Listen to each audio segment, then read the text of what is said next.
Do I understand your position to be that there are two sexes, but there can be more than two genders?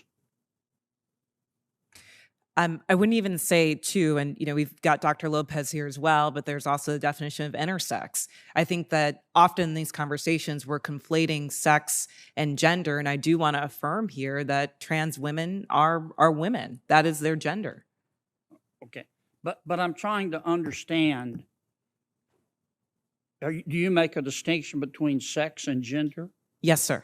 Okay, explain that. Just do you think there are more than two sexes? I believe that there's a definition for intersex as well that I want to acknowledge. But sex is assigned at birth. I'm just trying to understand. I'm thoroughly confused. So you're born, I'm talking about biology, male, female, and what else? I believe that intersex is also acknowledged. But again, I'm not a doctor here. What I can say what does intersex mean? Is that there's a difference between sex and gender. And I think in these conversations, we're conflating the two. Well, but I want to start with sex. Okay, there's male, there's female. When a baby's born, before the baby has had time to even have a sense of self, there's male, female, and intersex. There's a third sex. I believe that is true, but I would defer to Dr. Lopez as I'm not a physician. Okay. And how many genders are there? I think the gender is expansive and the definitions are always growing. Today I can tell you, I talk to young people that talk about non-binary as... More than 5? I think the gender is not a binary is what I'm trying to say. Are there more than 5 genders? I'm just trying to understand. Are there more than 5 genders? Well, I mean, I think that there was a time where women wearing pants didn't feel like it was appropriate for their gender, and yet I'm wearing pants today.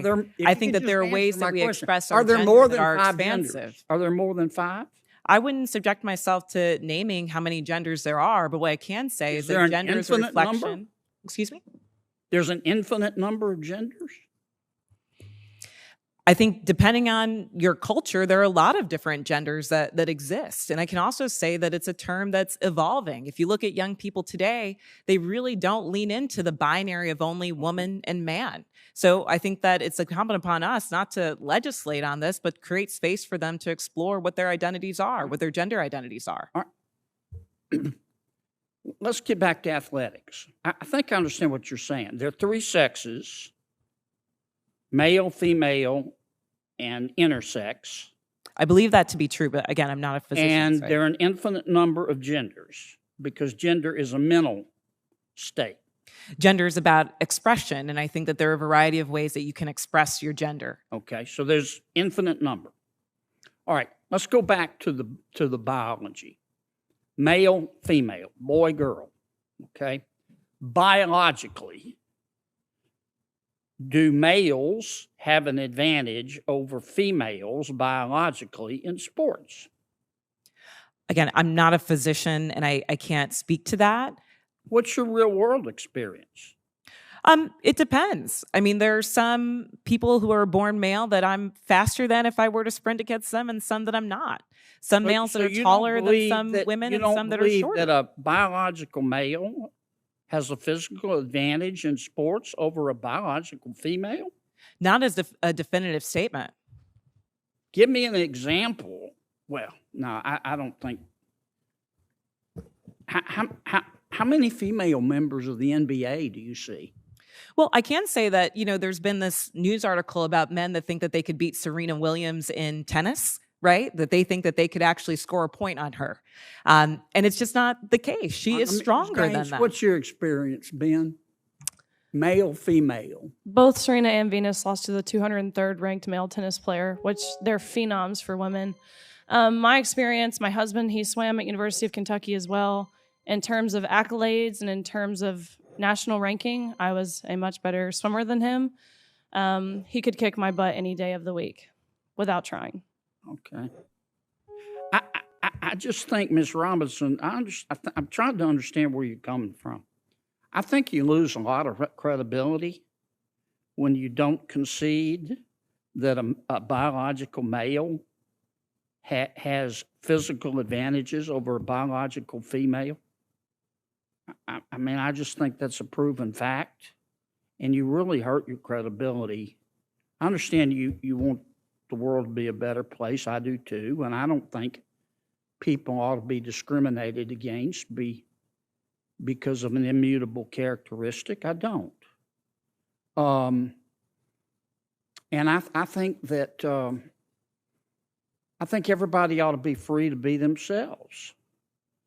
And what you do in your bedroom or what I do in my bedroom with a consenting adult is nobody's business. But if what I do in my bedroom with a consenting adult, if I decide I want to tell somebody's child about it, then other people have rights too. And I think parents have rights.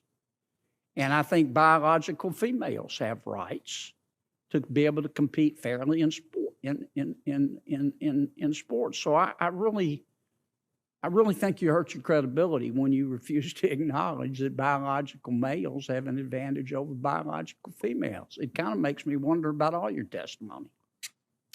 Thank you, Mr. Senator Chairman. Kennedy. I'm sorry, go ahead.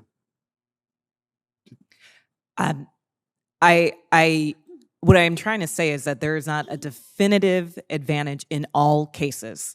Sir, I don't know if you believe that you could beat Serena Williams in tennis, but I probably think that that's not the case. There are not all cases where all men are physically superior to all women. And at the end of the day, in this conversation, we're not talking about that. We're talking about trans women who are, in fact, women, who deserve to play in a gender that matches their sports, who deserve all the benefits that Ms. Gaines is talking about. And as a cisgender Black woman, I can say definitively that my womanhood is not threatened by a transgender person asserting hers as well.